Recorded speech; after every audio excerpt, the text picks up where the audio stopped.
Hello, everybody.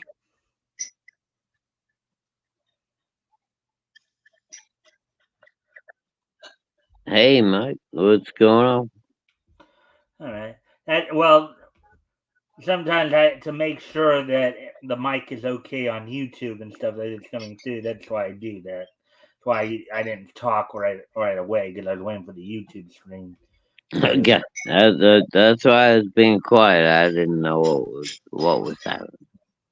All right. Well, everybody, welcome to another edition of the Mikestand. Of course, it's Friday. That means we're taking another trip down comic history lane. Um, let's see. We'll be, of course, going back to March of 1940 to look at books that went on, or the one book that went on sale from Holyoke Publishing and publications. And since, of course, this will be the first time that we've talked about Holyoke on here, we'll be talking a little bit about its history, early history, and how it came to be, and talk about some of the characters before getting into it. But before we get into all that, I'd like to welcome my co-host for the evening, Mr. Shadowhawk. Um, Shadowhawk, Yeah, if you would like to, introduce yourself, tell if you want, if you wish to, promote anything, I think you know the shtick, right? sure. Uh, Hello. It's your old pal Shadowhawk here. Uh, as you probably well know by now, I'm Rex's co-host on the 4 o'clock Shadow every day. Uh, I'm a huge supporter of indie and CG comics, and I try to do everything I can to help out the smaller channels and less known people on our platform so that they can do a little better. Um, that's my kind of purpose here. And, other than that, just to make smart ass comments. Yeah. Well, thank you for that. Is there anything more you'd like to add before we move on? No, let's go ahead. All right. So, so with that, then we're gonna get right into it. So the first thing we're gonna do is we're gonna talk a little bit about Holyoke Publishing, um, wholesale here, as it were. Read a little bit of its history here. Can you see that, Shadowhawk? Can you? Now that I shared it. It's kind of tiny. Hold on. Let me, oh, yeah, I can blow that up a little bit. Yes, I can see. Okay. All right. Then. So, Excuse me.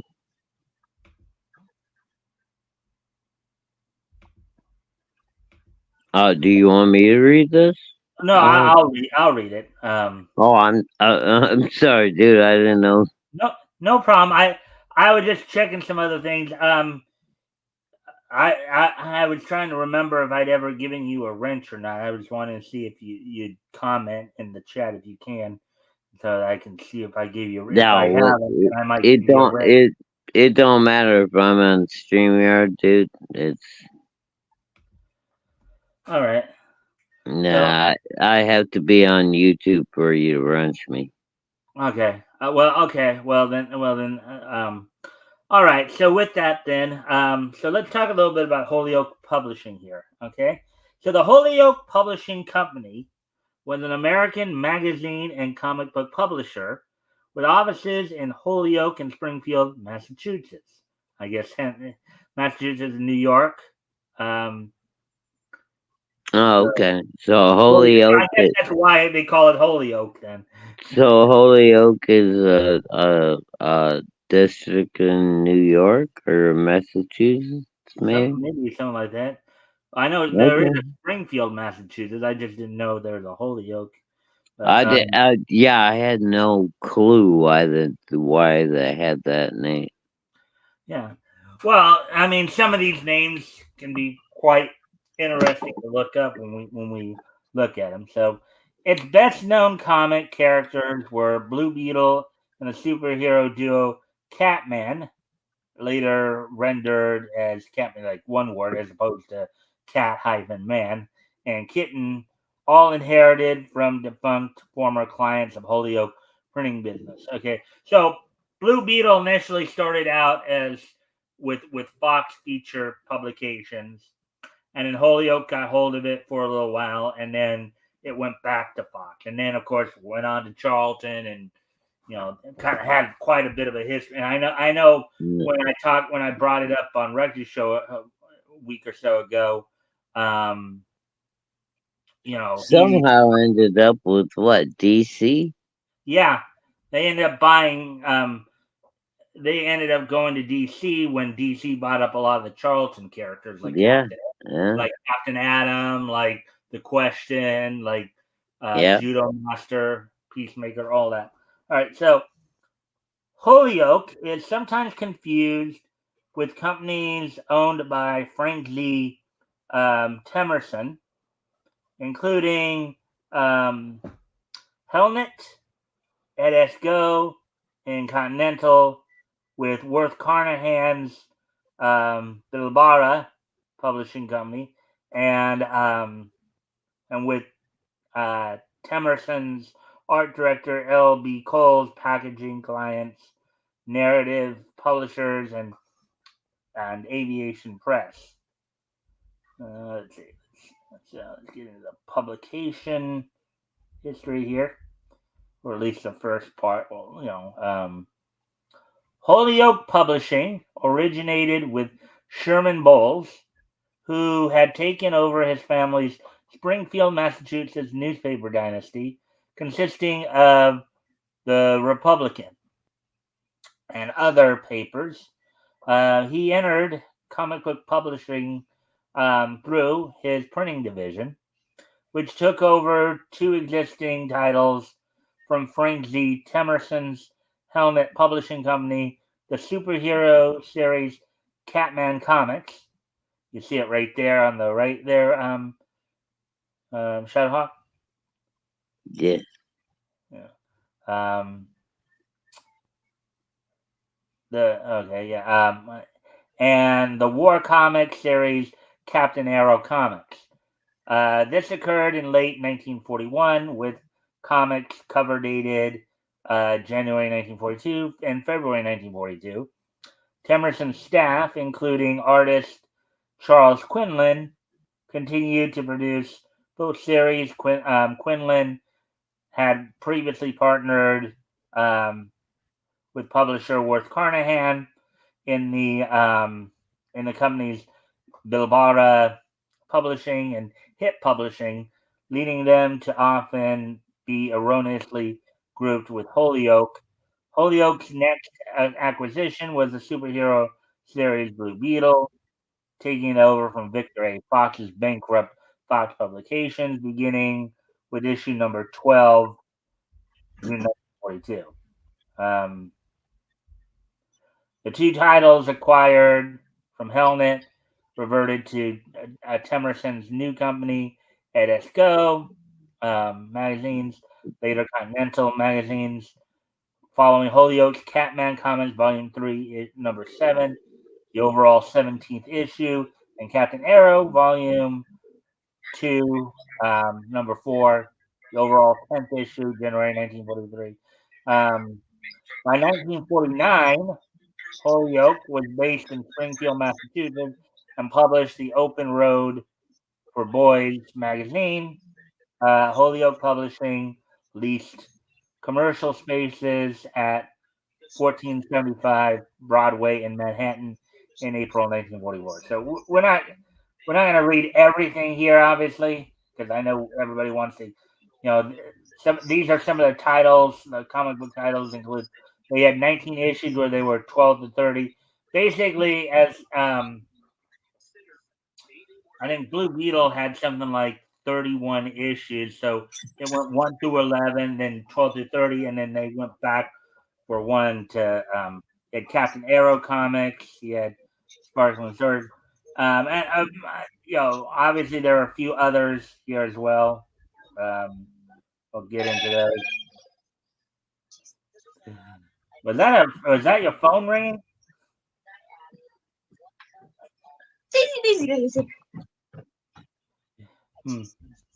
All right. So these are some of the characters right here that originated at Holyoke, including Alibaba. Original to Frank Tone, an Arrow, Catman, Fox. All right. So with that now, so we got some of the basic information there about the company.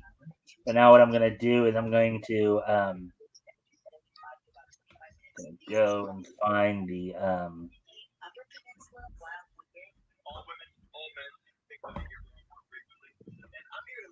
so like the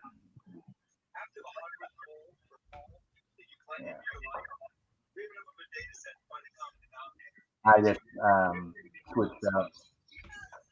And a reminder to those who may be in the chat, if you guys haven't already yet, if you guys can like and share the stream, see if we can get some more friendly people in here to engage, that'd be appreciated.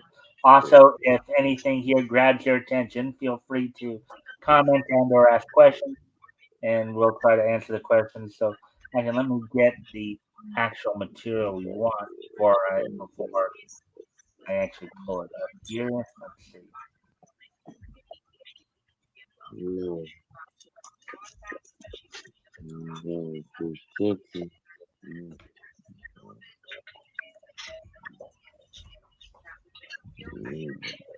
No, not your butt. No.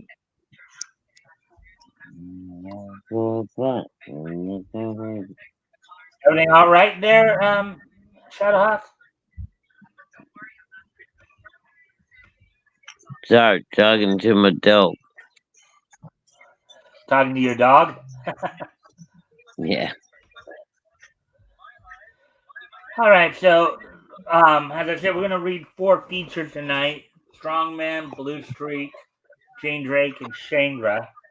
I'm going to actually just go real quickly over some of the basics of some of these characters. Then we'll get into the reading. So here we go.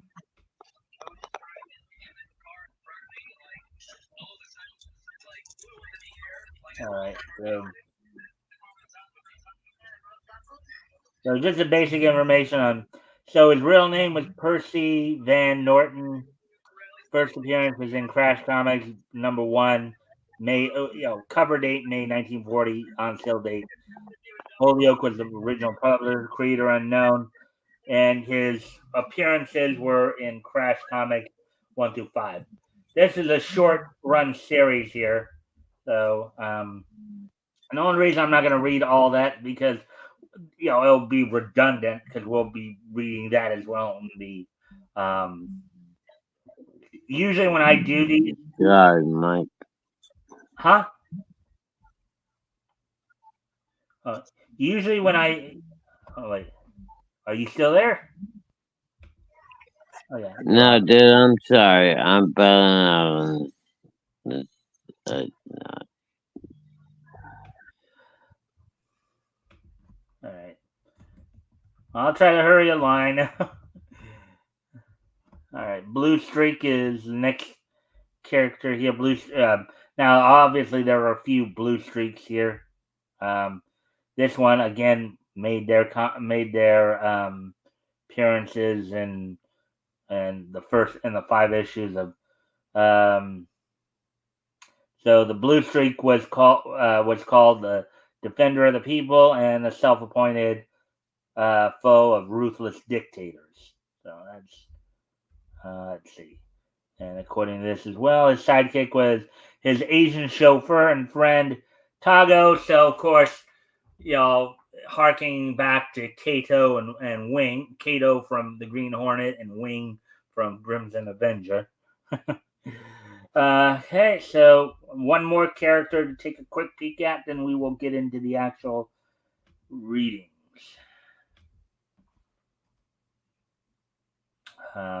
Jane Drake.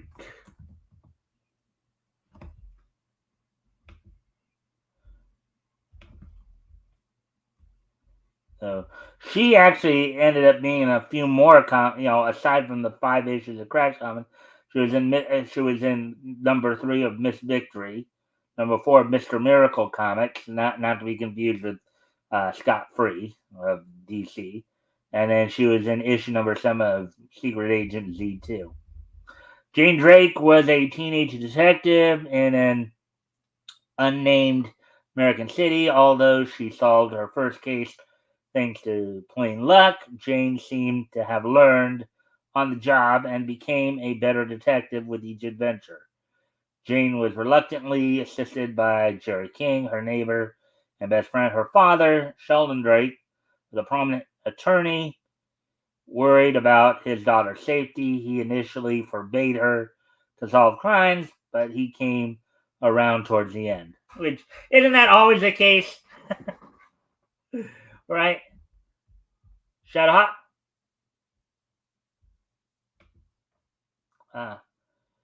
We lost Shadowhawk again. Hoping everything is all right. Let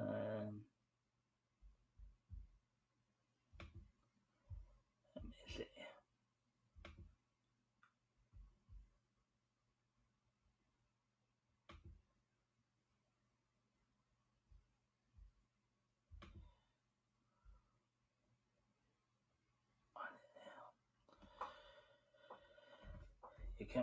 You coming back?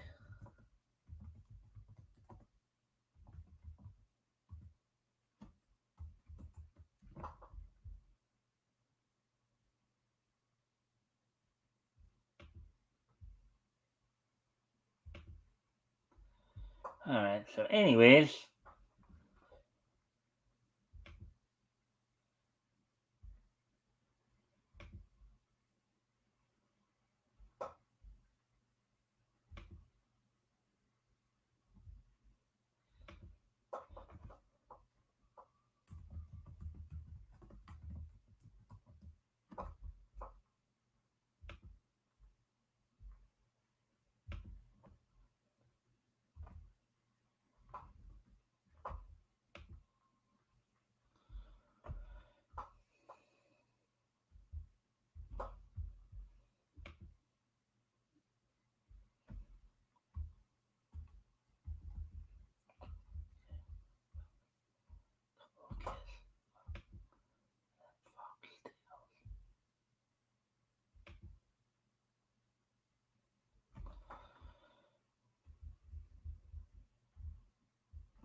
all right. Let me see. I'm just waiting to see if.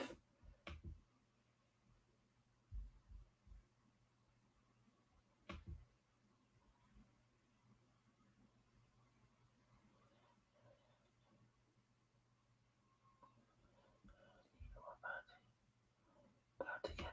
About to get it. About to get it.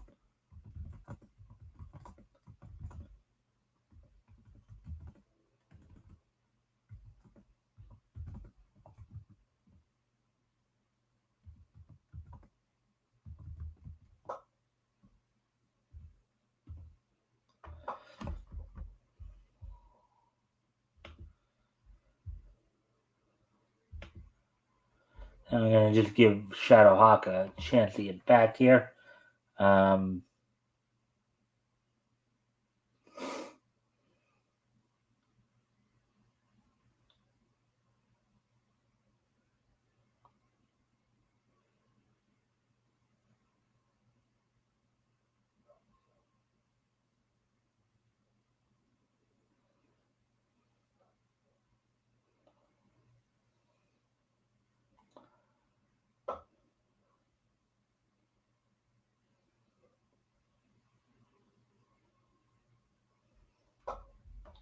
in the shop. I guess we can at least put the comic itself up. Have that ready for you to read through.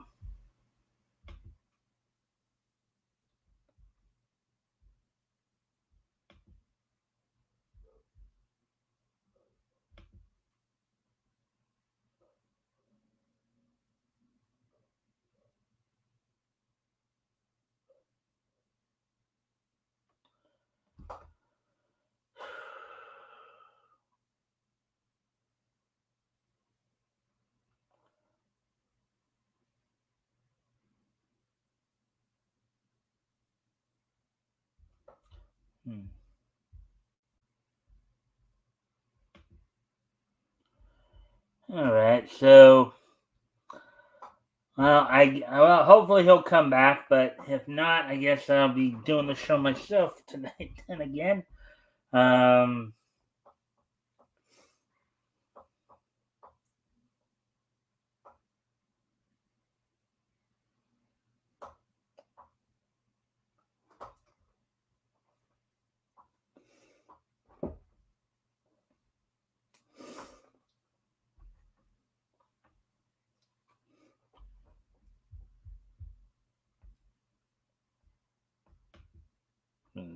one more time here.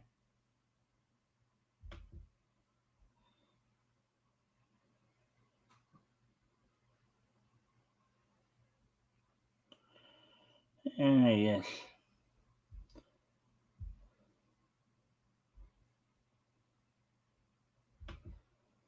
All right.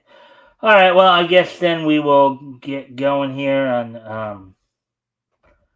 I guess I'll just get going and get to reading here.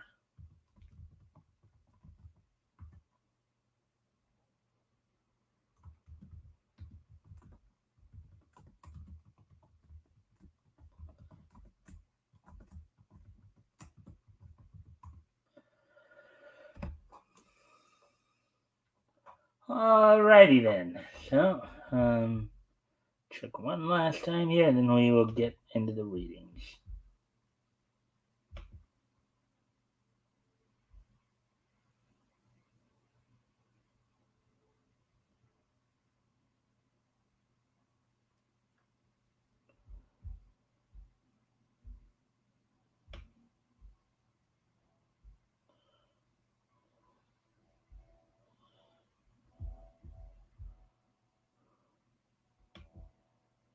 All right. All right. So let's get into the readings then. I guess he's not going to be able to make it back. All right. So introducing Strongman, the Perfect Human. Crash Comics Adventures #1, 10 cents. May 9, 9 new features, all complete. Look at that busting through the wall there. You can't call my dad the blimp man. Oh, yeah. That night,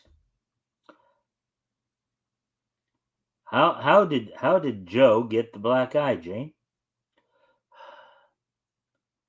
That big Jones boy called you the blimp man.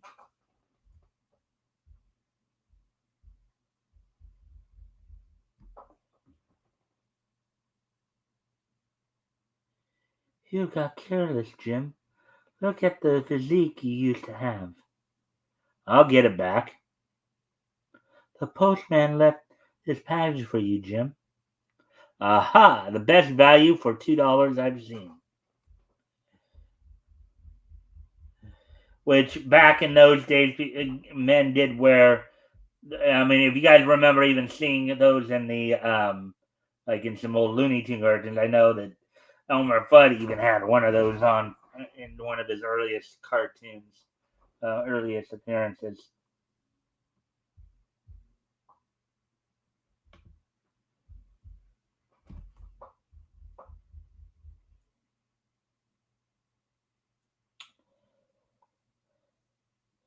Your Jim certainly keeps young Jane How's he do it? Yes, a slip form belt makes a big difference. Boy, Pop, what a shock! The Superform belt will be sent by return mail. All right, so now Strongman, the Perfect Human, by Scotty Walters here. Yes, what they said here.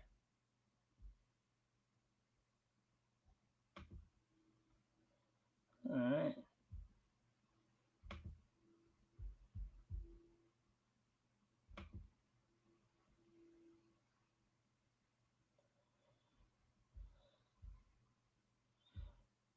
Yeah.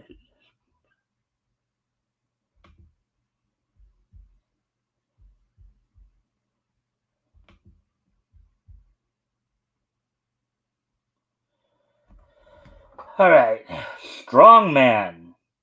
He has the strength of 100 elephants, the speed of a racing car, and the skin with the toughness of a rhinoceros. He fights ever on the side of American ideals, the perfect specimen of a human being. Wherever crimes are committed, stick 'em up. A figure is most certain to appear. Run, it's Strongman!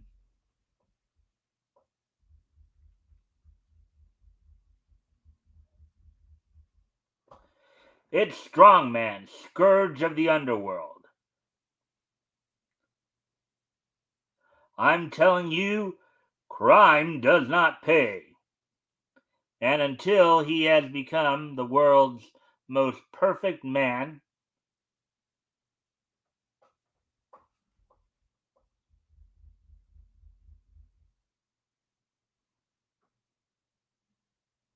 for many years he has um, followed the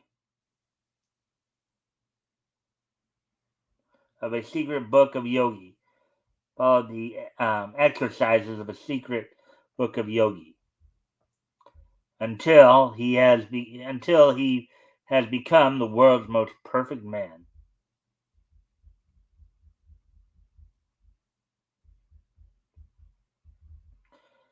But to the everyday world, he is Percy Van Norton, rich man's son.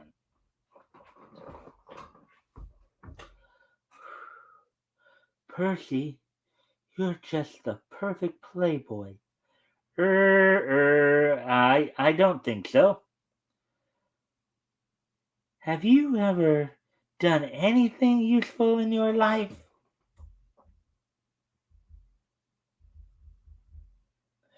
Yeah, it's like these girls are insulting him. Oh boy.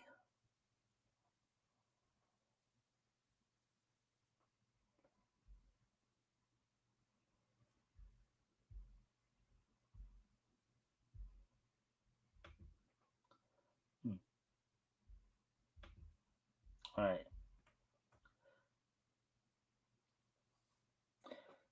At dawn, in the famous Cloud Room nightclub, the famous Jodhpur pearls, um, worth a cool $500,000. Okay, no. At dawn, in the famous Cloud Room nightclub, gaiety reigns supreme. I see you're wearing your famous pearls. Yes, I wanted to. I wanted to look my best tonight. The famous Jodhpur pearls, worth a cool $500,000. Suddenly, the nightclub is invaded. This is a stick up.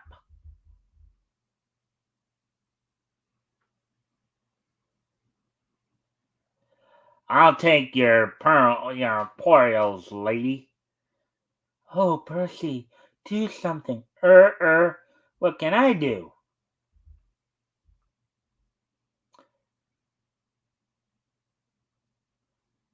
Going down and make it snappy. Yes, sir.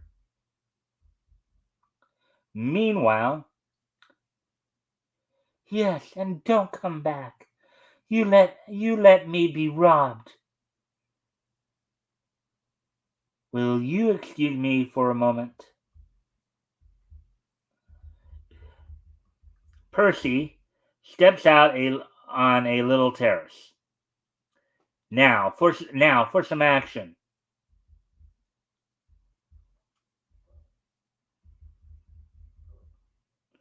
He rips off his evening clothes and appears as strong man. He leaps down the skyscraper with a series of gigantic bounds.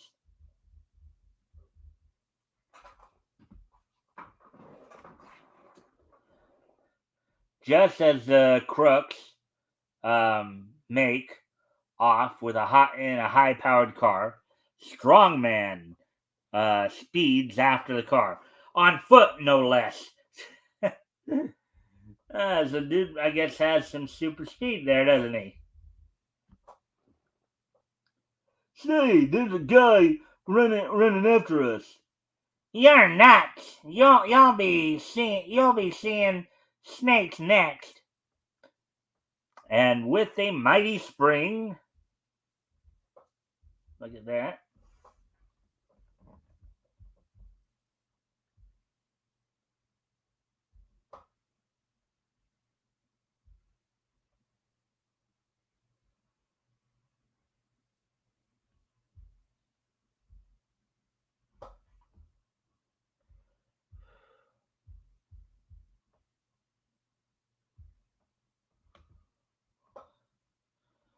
All right.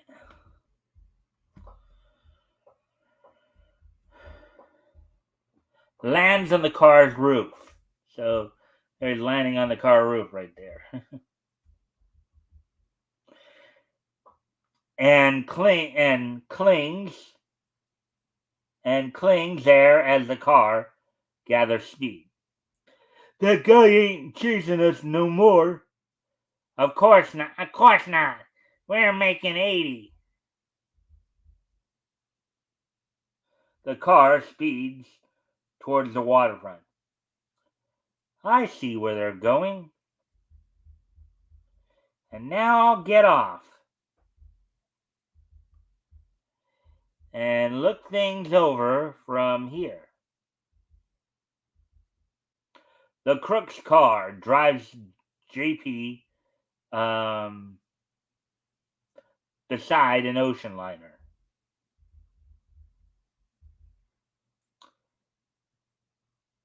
That's funny. The liner of a dictator nation, now at war.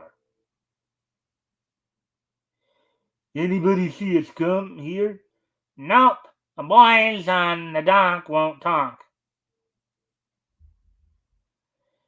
They're going aboard and the liner doesn't sail for a week. Something's fishy.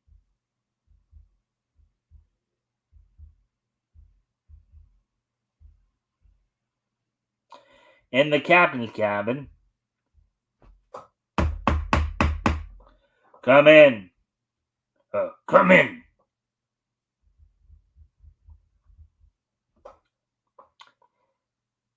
Here are the poils, Cap. It was a cinch. Ah, Dot is fine work.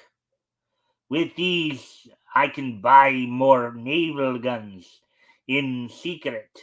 My ship will be the deadliest raider on the Atlantic.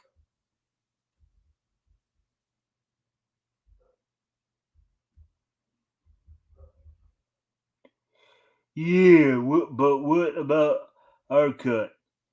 Your cut? Here's your cut, you American fools.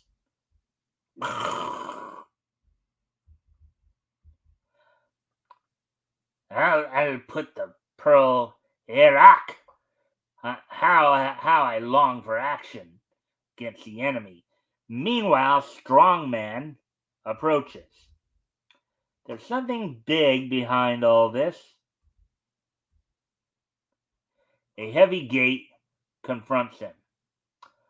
I wonder who they mean by that. Keep out. This means you.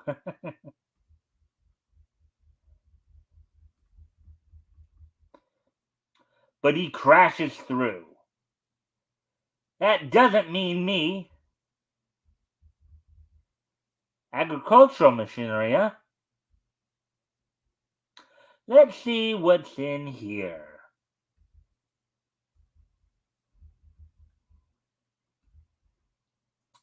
Why, it's a naval deck gun. They're arming the ship to be a raider. Meanwhile, on the liner,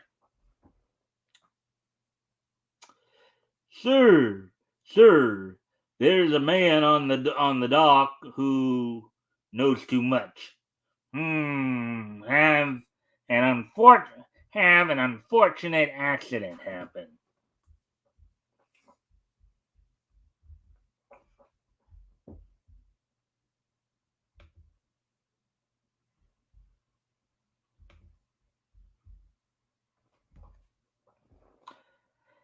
At that moment, a heavy boiler is swinging above the head of Strongman.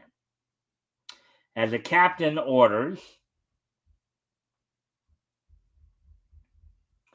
and the boiler crashes down. But he catches it. Then, with mighty strength, hurls it high over the liner and into the river. Wow, talk about a strong man.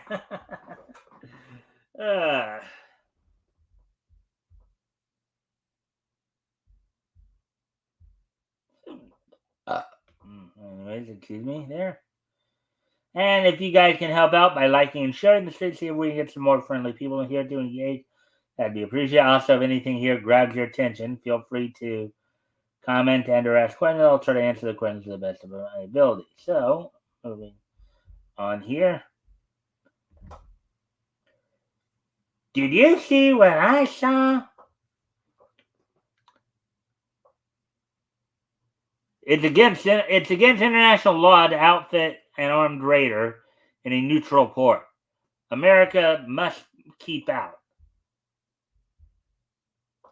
Strongman leaps up the side of the liner. I'll put a stop to this business. And lands on deck. Get him, men.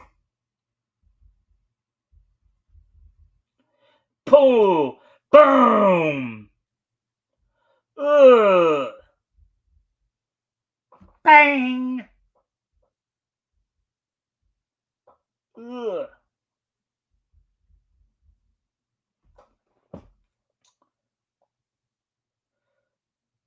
Some of the sailors appear with a steam hose.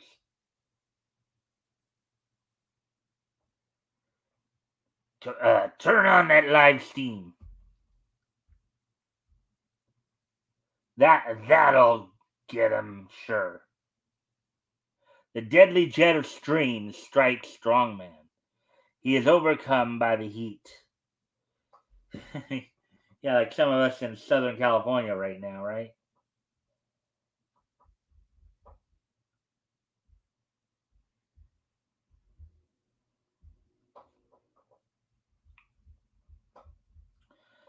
They latch him to an anchor. Gosh, he's still breathing. He can't be human. And push it over the side. Heave ho! Down, down, down sinks Strongman. but the cold water revives him. He breaks his bonds. He swims to the surface with an anchor. No watery grave for me. He heaves the anchor up the side of the boat.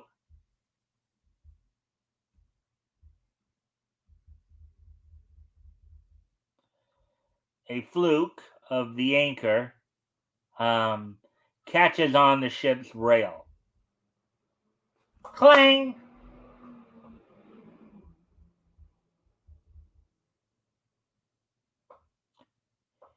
Here I come, ready or not. He reaches the deck. I'll disarm this raider. Here's one illegal gun. And he climbs up the chain. He rips the gun from the deck. Yeah, sometimes the way they organize some of these panels is a little bit tricky, to say the least.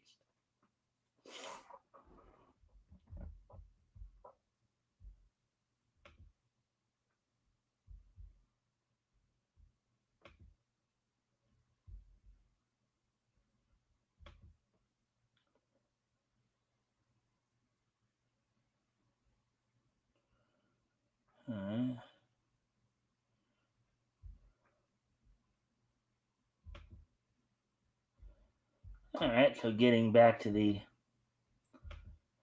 story here. He lifts the gun in the air, and with a mighty swing, splash! Meanwhile, on the liner's barge,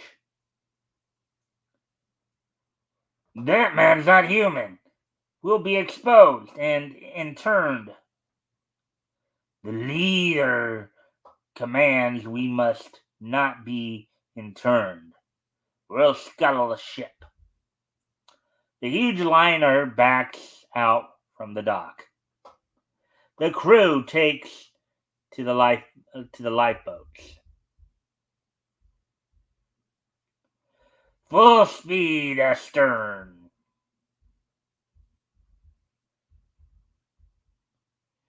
Here's where I get off.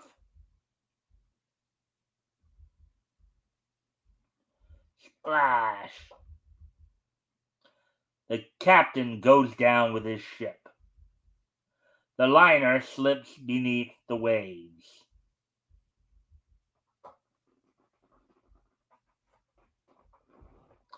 Strongman is swimming for the shore when... Oh, the pearls. Forgot the pearls. He decides to turn back. They're worth $500,000.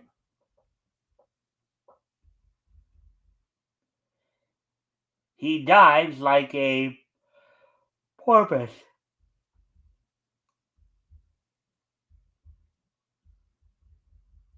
He nears the wrecked liner and enters through a gaping hole in the side. They're probably in the captain's safe. He finds the safe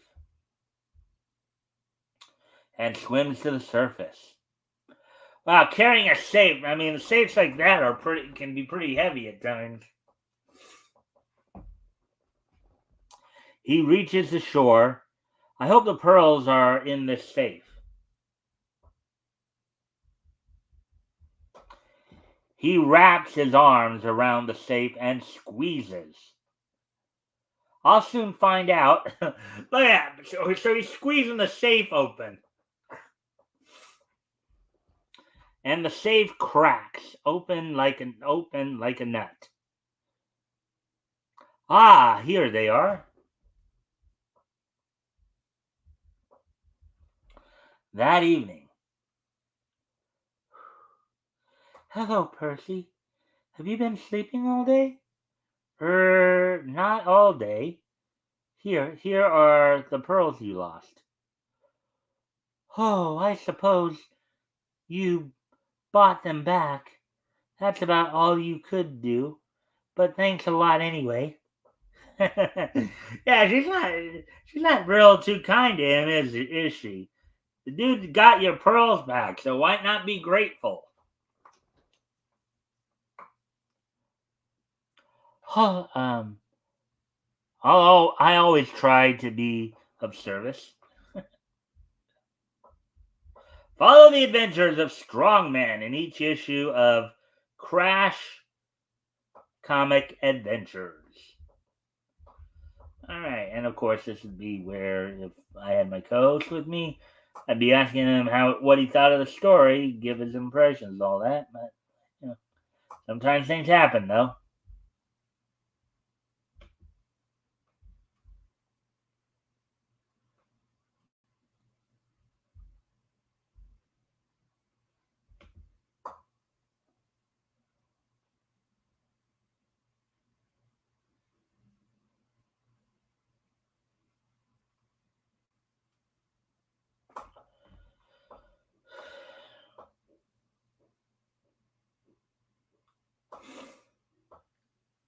Hmm.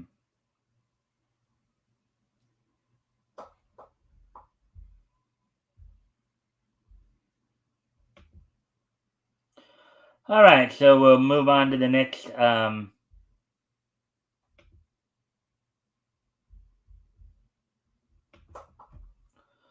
on to the next article here.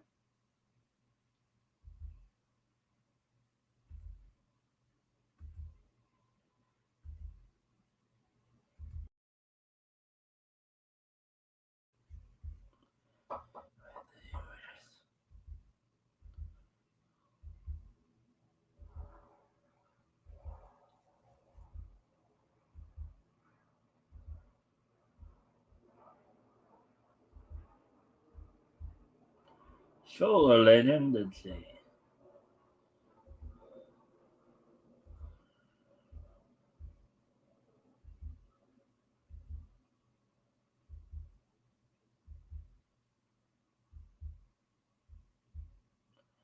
Danger Dive. Blue Streak. Okay, so before we do, I do need to step away from the computer for a moment, so I'll be right back, but I'll put some music on. Entertain you guys while I'm gone. I'll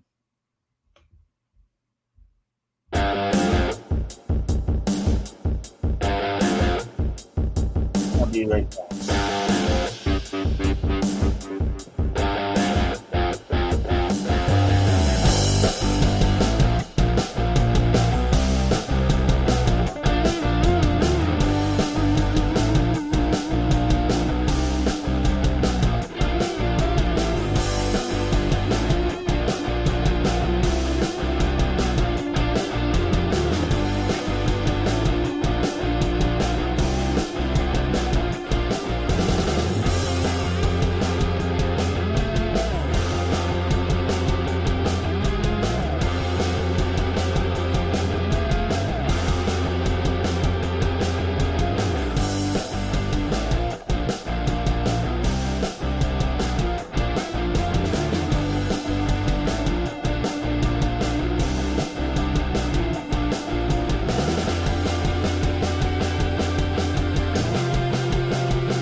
All right, so we're back now. So I hope everybody's enjoying the show thus far, and so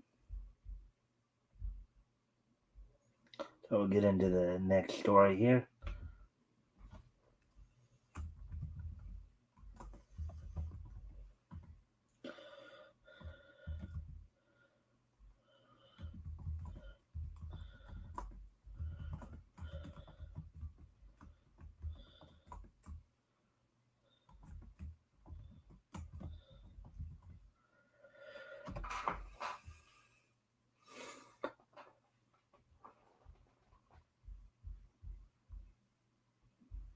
All right, so let's move on to the next story here.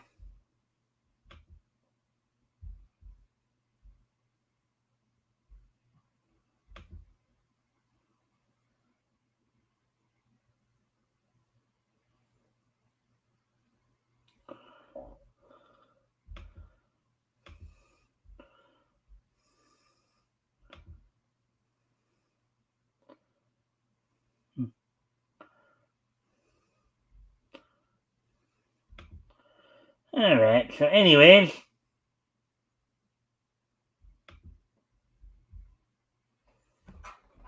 The Blue Streak, The Defender of the People um, by Lowry Bishop, I believe is sworn enemy of cruel and ruthless dictators. All over the world, The Blue Streak reads the latest news from Europe.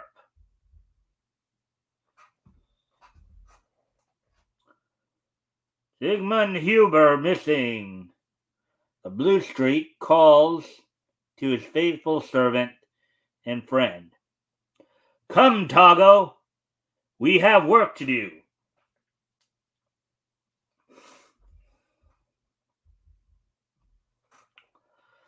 Bologna, that means a non-stop flight across the Atlantic. Hurry, Togo. Into the sky flies the defender of the people. The ocean is crossed without mishap. So far, so good. Suddenly, and there's a bit of a judo throw there. You can't take it. Listen, you take me to Dr. Ruger and make it snappy. Dr. Ruger, and who are you? What do you want here? Permit me to introduce myself. I am General. Yes, I know. General Moloff. You know me? Yes, indeed. You, my friend, are a master crook, murderer, and wanton destroyer of all Europe. Why, you dog, here? Shoot this meddlesome fool. Kill him. The soldiers close in, but Blue Streak hands it out. I'll soon stop this fool. Moloff fires point blank. Unknown to Moloff, the Blue Streak wears a bulletproof vest. He faints being wounded.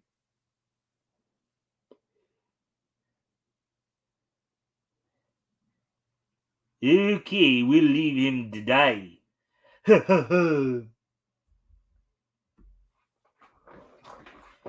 Now, Ruger, a little treat for you.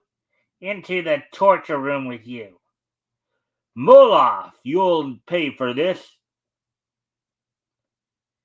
Here, Ruger, is a man who was a friend of yours. You fiend.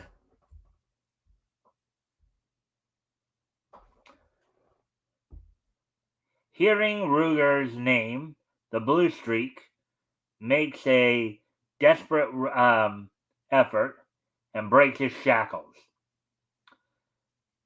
Come on, Dr. Ruger. You're coming with me. Get them, quick! I've got a plane. I got a plan. Hurry. Who are you? Who are you? And where are we going? Excuse me, doctor, but you're a trifle slow. We'll leap this fence together. Uh,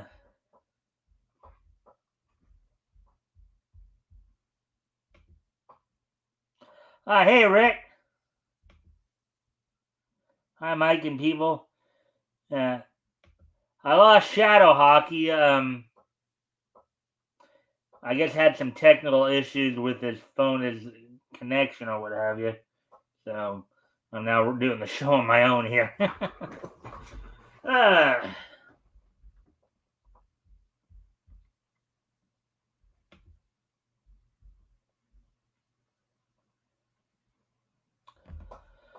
Leaving the pursuers far behind, the Blue Flash, Dr.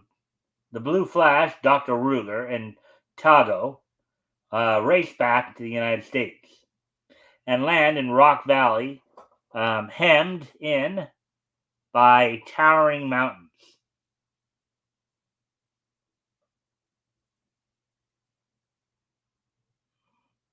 It won't be long now, Doctor. We'll have to hike a mile or so.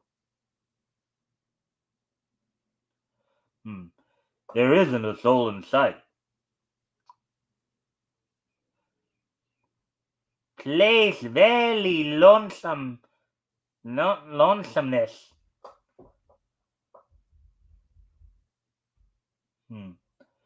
There we are, Doctor. A secret laboratory. Here assembled are all the great inventions known to science at the outbreak of the European War. I decided these benefits of mankind should never be destroyed, so I hid one of every kind here. You are free to work here unmolested. Now, of course, obviously, the word molest had a slightly different meaning back then. Of course, today, when we think of the word molest, we usually think of, people who try to do things to little kids that they shouldn't be doing. But molest just simply means the actual dictionary definition to molest just simply means to like harass or to bother somebody. Robert Roberts.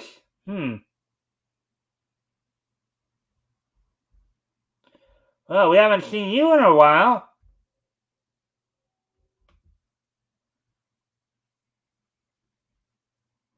Who is Blue Flash? Well, he's not Blue Flash, he's Blue Streak. He's a hero that was in this comic, Crash Comic Adventures, for these 5 issues that it was in existence.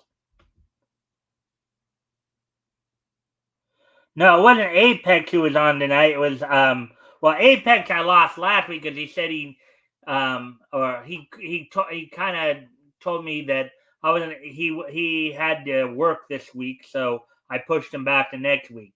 It was Shadowhawk who I got to fill in for him tonight. But then he had some, I guess, phone issues. I guess I think Blue Flash is Blue.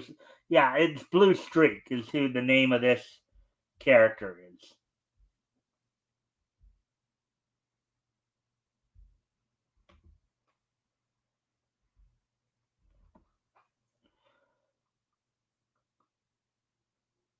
And so, the Blue Streak makes another man happy. Flash! The luxury liner White Princess was torpedoed early today. Survivors are in open boats somewhere in the North Atlantic. That's another job for me. I am the Blue Streak. I will live under that name until I have rid the world of unjust persecution. Don't fail to follow the adventures of the public defender in the next issue.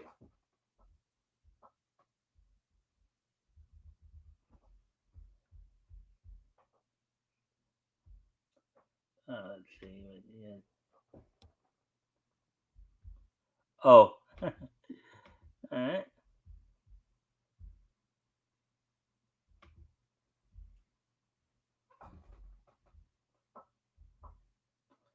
There's a flying trio.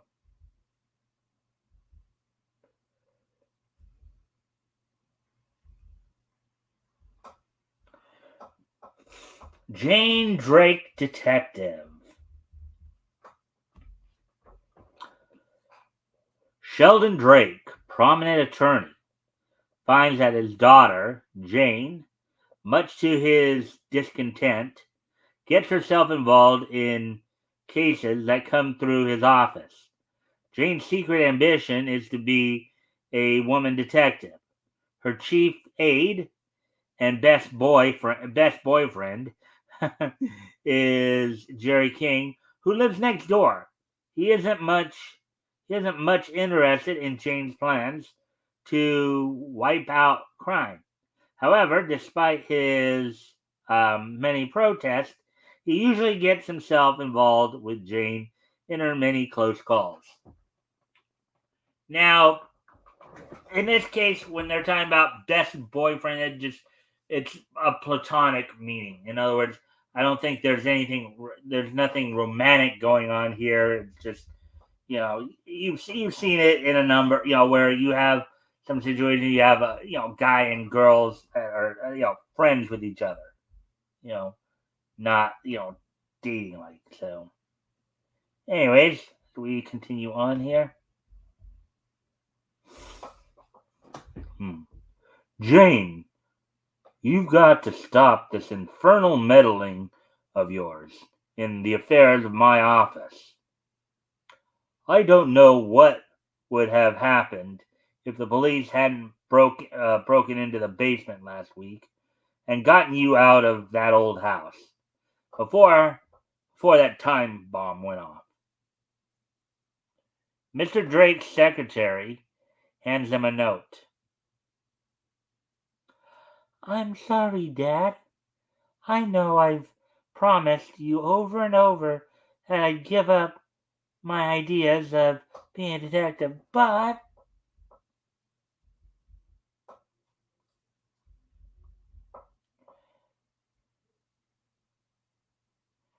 Mr. Lawyer, why don't you mind your own business? Keep your hands off the apprentice stuff if you know what is good for you. Jane, I thought I just got through telling you that you would have to. Dad, you've been threatened. Why should you be threatened about the apprentice case? Oh, Jane peeks and reads the paper that was just handed to her father.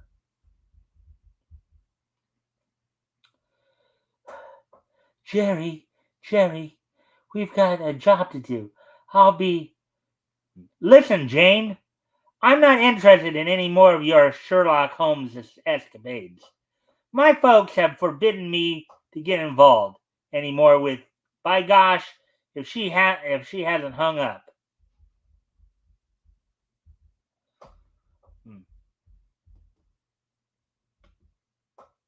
And again, if anything here grabs your attention, feel free to comment and or ask questions. We'll try to answer the questions best of our ability here. So,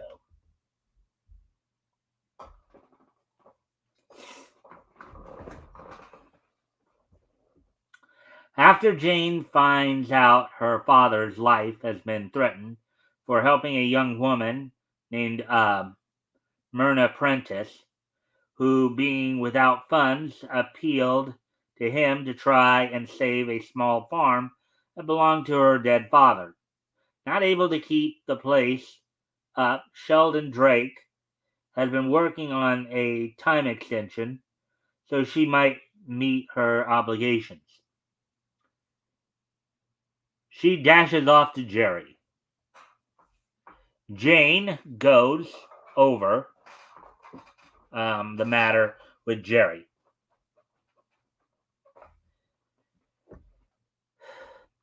And why should anyone want to scare Dad to not handle a little thing like a time extension? I don't know and I don't care. I've got a radio to repair. Please don't bother me.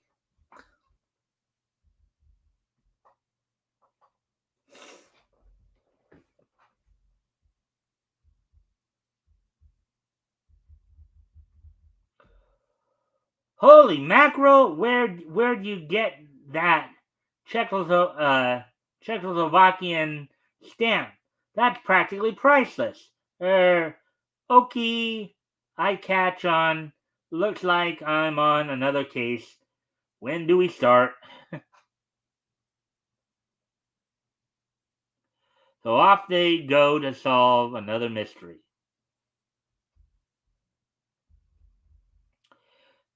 It strikes me funny that Dad should be threatened just because he is handling a little matter of a time extension on taxes.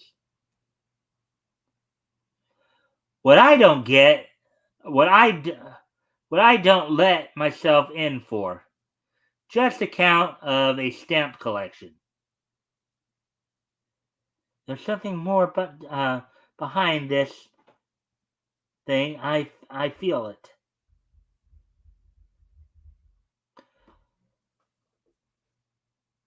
Their base of operations start at the Prentice farm.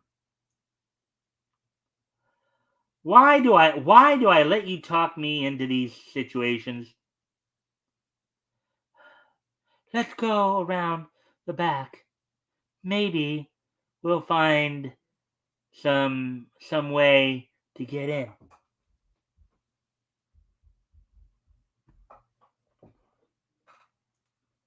So the two youngsters start. Yow!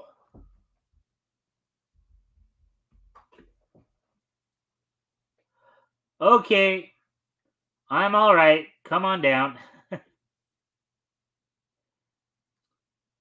That's funny. Why should this basement be all dug up?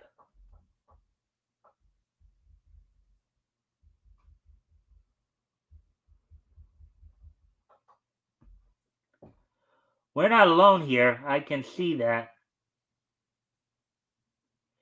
Creak, creak.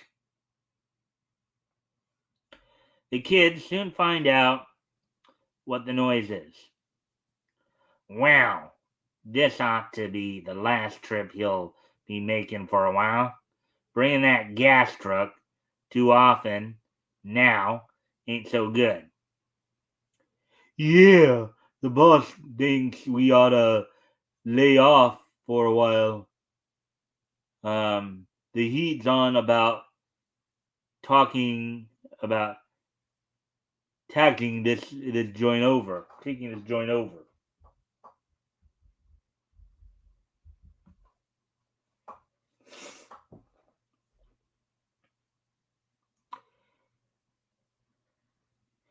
If it wasn't for that Drake guy working on that time postponement for the Prentice dame, the boss would have this joint all sewed up. Yeah, set up sure as a cinch.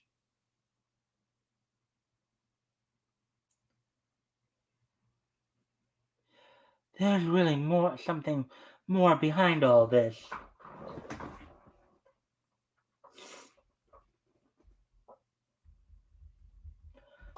I need to step away from the computer for a quick moment. I'll be right back.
right, I'm back.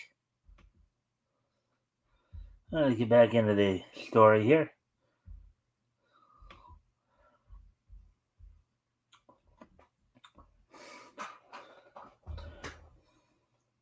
The kids have to wait until the thugs leave before they can quietly sneak away. Well, Jane, much against my wishes, you've put your pretty little nose into something again. But this time it looks as if you've uncovered a worthwhile point of interest. At police headquarters, surrounded that farmhouse and wait a week if you have to, but nab those guys.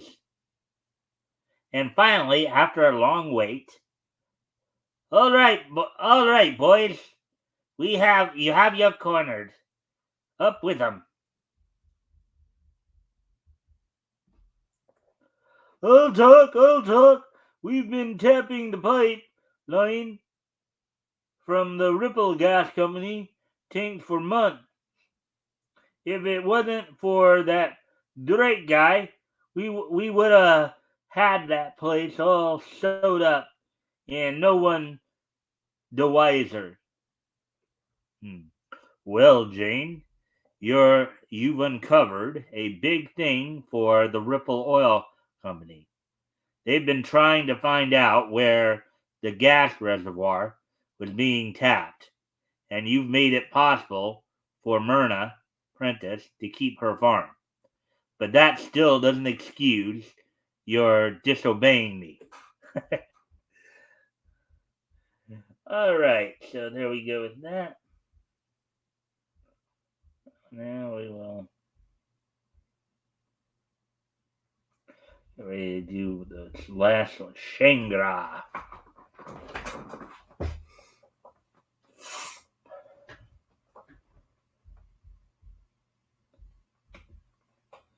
All right, so let's see now. Shangra with Joan Joyce and Jack Flynn, star reporters. Many centuries ago, in an unknown region of Tibetan was born the son of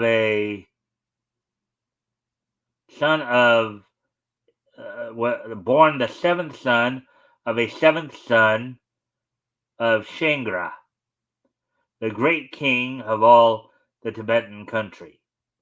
He was endowed with great mastery of magic, supernatural ability, and sorcery. History forgot him until two Americans flying to cover the Sino-Japanese War for their newspapers have engine trouble and accidentally land the plane in an unknown region.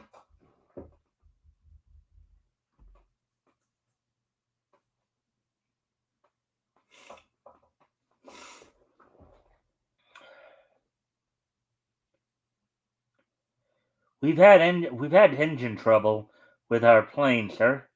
These men brought us here.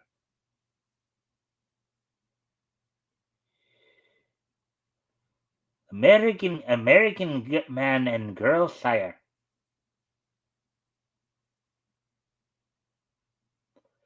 Let me have the honor of introducing myself. I am Shangra, and not without our consent. And not without our consent.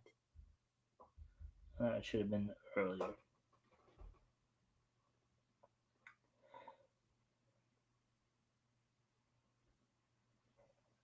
Shangra, funny. I never heard of anyone by that name. Americans like to know why all the celebration for. Tell them, Tara. Tell them, Tara. Tell them. Shangra! Shangra! Birthday celebration. Always big excitement on Shangra's birthday.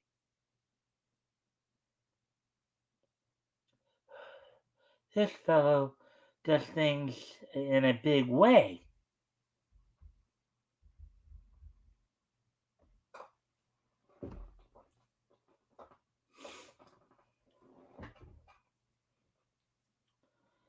There's something mighty funny about the whole setup here.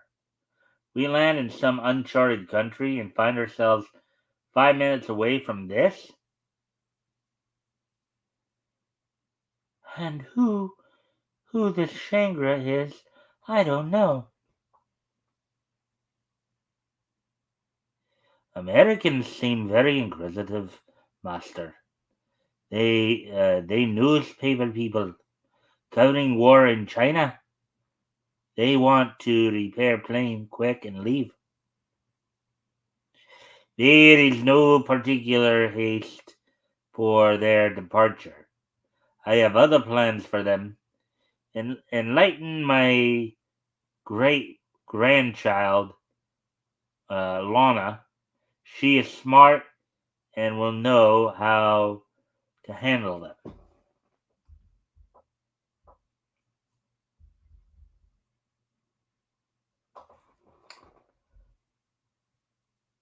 Tara explains the new arrivals to Lana.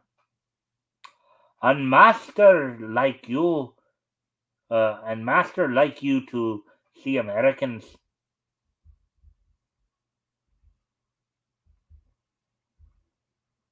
And this my honorable guest is my great granddaughter. Great granddaughter?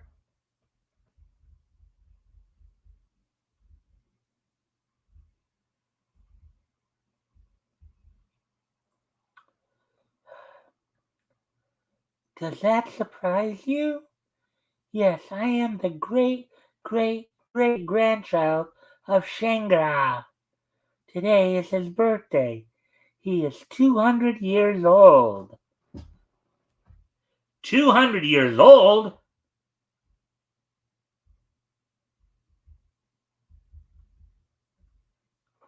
I've heard of screwy things in my day, but this 200-year-old gag is something new to me.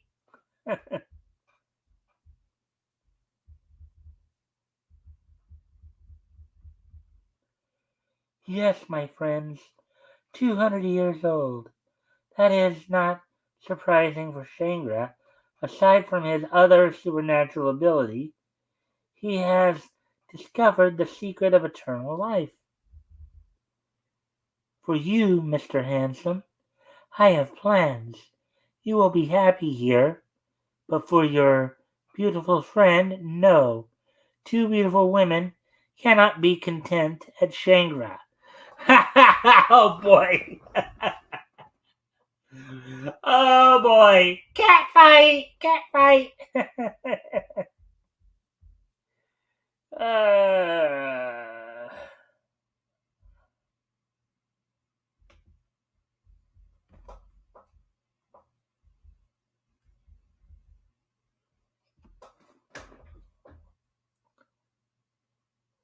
Shiva, you will take our woman guest and keep her comfortable until I send for her. Very comfortable, Missy. Very comfortable.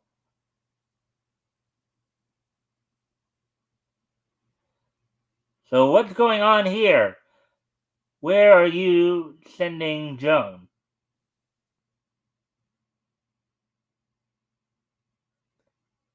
What is this all about? Lana does Lana Lana does not like interference with her plans.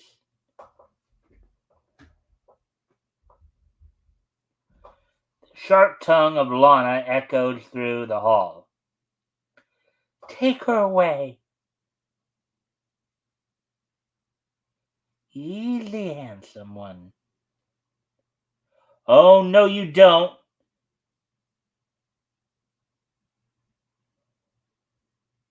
Oh, no, you don't. Have them take their hands off her.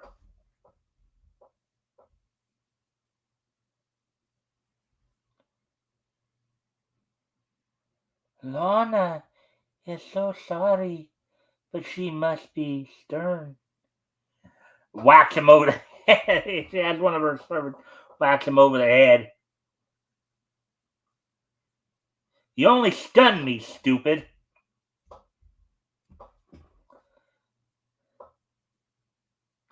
That young one has fire.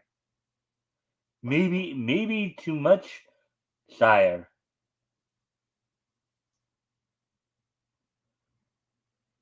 Now have them bring Joan back. Easy, my friend. A gun means nothing to Shangri.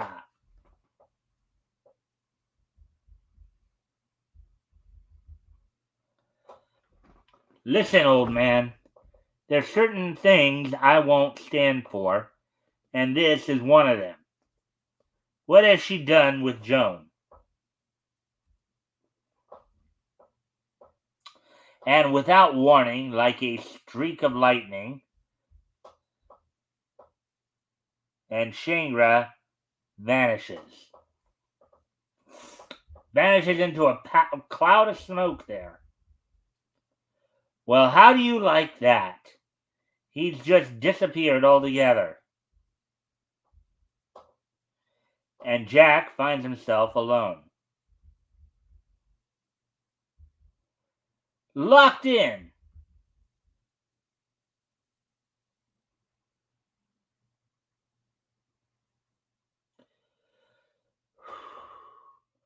Well, my handsome one, you are ready to listen to Lana as she bids yes? Where's that voice coming from? What do you want from us? The unseen voice continues. When this handsome, excitable hero will listen calmly, Lana will talk to him. There's food, my friend. Eat, drink, maybe on full stomach you will see better.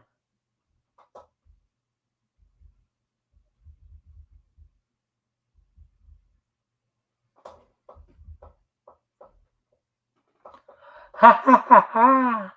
My handsome hero. You find what you see is not there, maybe? You will listen to Lona now, yes? The table of food goes up the stairs.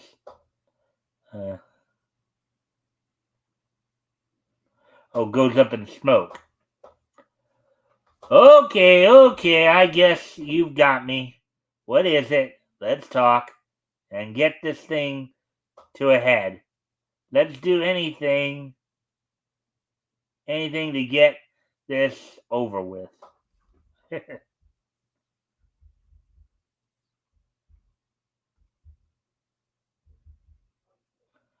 Lorna reappeared. Now, my friend, we shall get down to business. To be brief, our plans are simple. Shangri has been looking for years for someone that he feels can carry on his work. He is tired and old. He needs someone like you.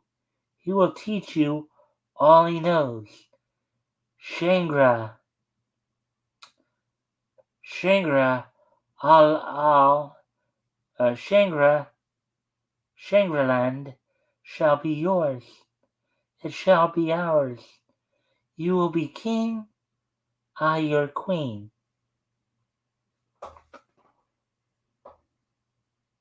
And to get poor Joan out of this forsaken place.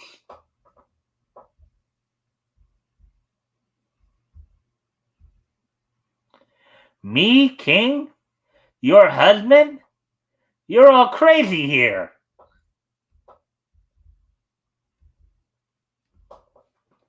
Jack is alone with his thoughts. Holy mackerel, what kind of mess have I gotten us into?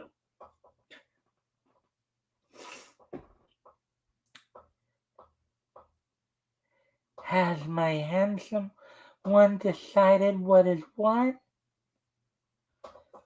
There must be some way out of this.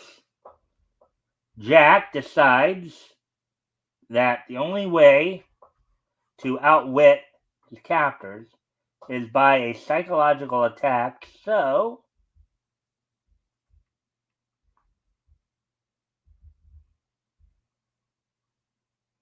okay. Why shouldn't I take your proposition? What have I to lose? This place is as near to heaven as I've seen. But what are we going to do with Joan?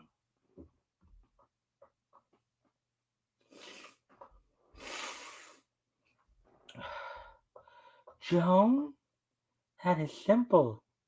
We have had your plane repaired. We will send her back to civilization. One of our men will return her safely. Then, in our tradition, after completing a deed that requires confidence, he will do away with himself.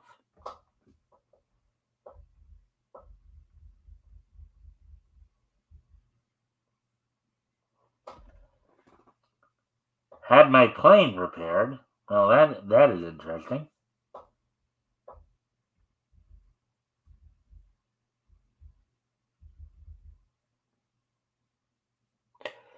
This food, it's great. I'm going to like it here. Incidentally, when does Joan go on her trip home? Soon enough. She is in her room. Now her guard haven't told her the news yet. It must be a surprise. Just to be sure, my handsome one will not attempt to spoil my plans.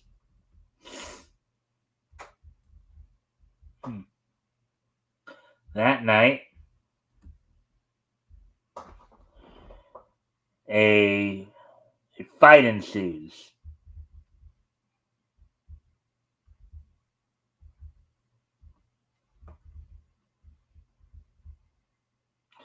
I don't know how far we'll get, but it's worth trying.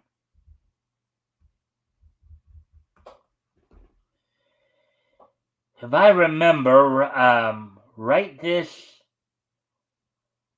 I remember right, this is the way to that plane. And suddenly, like almost out of nowhere, wow! Look at that mob after us.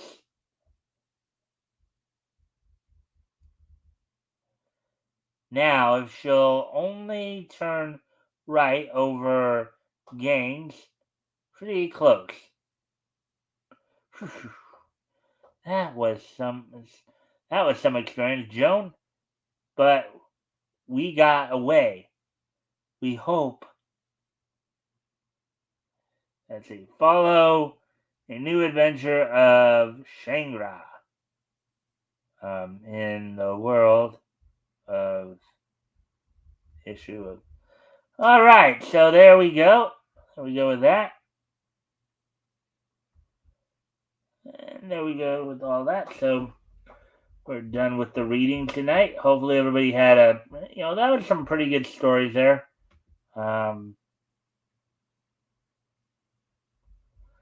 Well, with that, we're now at the, of course, hour and a half mark. We'll start to wind things up a little bit here. I think I'm just going to go ahead and start wrapping this up, as today is Friday, September the 6th, 2024. So let's take a look back at this day. Neat history. History! So let me just see some stuff here.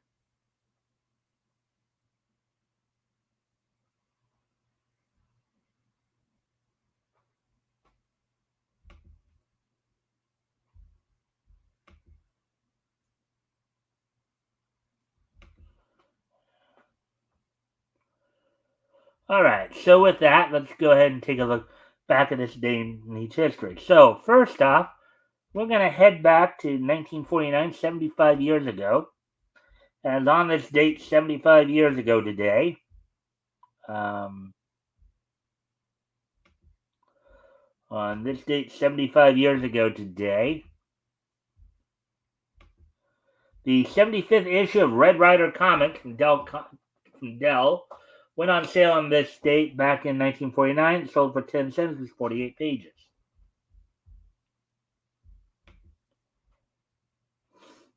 So with that, continuing on here, moving on to moving on to 1999, 25 years ago today. On this date, 25 years ago today, in 1999, the Go Home Monday Night WCW held a Go Home Monday Nitro before that year's Fall Brawl from the Miami Arena in Miami, Florida. The main event saw Hulk Hogan and Bill Goldberg defeat Sid Vicious, Diamond Dallas Page, and Rick Steiner in a handicap steel cage match. Chris Benoit and Dean Malenko ended in a no contest, in which the winner would have gotten a WCW World Title shot. Eddie Guerrero, Chavo Guerrero Jr., and Billy Kidman defeated Juventud Guerrera, Blitzkrieg, and Psychosis in a trios match. Buff Bagwell defeated Lord William Regal. Chris Benoit and Dean Malenko co-won a Battle Royal, which I think is what led up to the match later. And then Barry Horowitz and Al Green ended in a no contest. This was the last Monday Nitro that Eric Bischoff was involved in before being relieved of his duties by Harvey Schiller, after as WCW had started to have issues in 1999.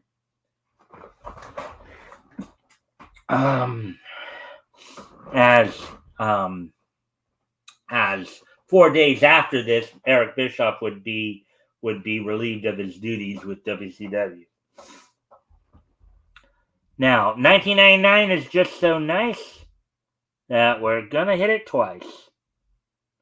As also on this date in 1999. So on this date in 1999, 25 years ago today, the first episode of Dragon Tales would premiere on PBS Kids, and it would also be the launch date for PBS Kids. So PBS Kids would launch with the first episode of Dragon Tales on this date back in 1999. Well, now getting ready to move, and then finally moving ahead to, I believe, 2014 is, I believe, what that is. Yeah, on this day, in 2014, 10 years ago today, was the theatrical screening for Jumanji's short animation OVA, Chain Chronicle. So on this date, 10 10 years ago today was a theatrical screening for the Jumanji short animation OVA Chain Chronicle. So with that, I thank everybody for being here tonight. I hope everybody enjoyed the show. Let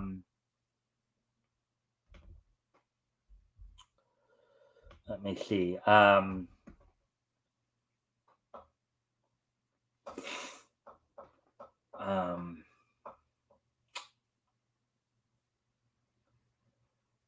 We will, of course, we're back here on Sunday for the weekly panel show. Just sorry that Shadowhawk wasn't able to stick it out with me, but that's okay. Hopefully, you all enjoyed the show, and I will see you all on Sunday. Bye.